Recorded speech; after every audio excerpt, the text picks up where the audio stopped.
Itinanggi ng defense team ni Vice President Sara Duterte na nag-walkout sa impeachment trial si lead counsel attorney Sheila Sison, gaya ng akala ng prosekusyon.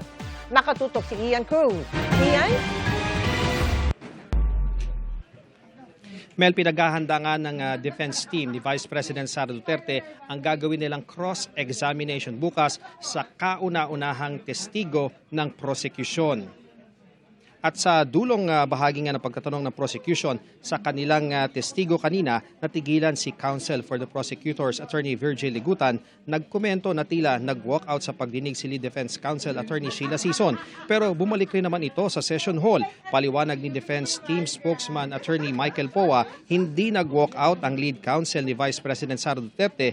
Papunta lamang daw ito sa ladies' room. Ukol naman sa nais ng prosecution na gawing key witness si VP Sara Duterte mismo. Sabi ni Poa, magkukomento sila kapag may formal ng motion. Narito ang ilan sa mga pahayag. Your Honor, please, I think Attorney Sison is making a scene.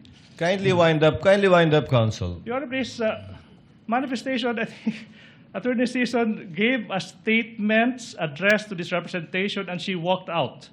She's now coming back. Tapos nung nasabing nag-walk out siya, narinig yata niya, so bumalik siya. Sinabi niya na, no, I'm still here and I just need to go to the toilet. I think it's premature right now.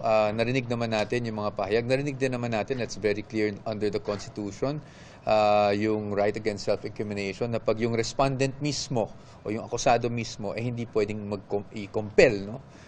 Na mag-testify against himself or herself. That's very clear under the Constitution.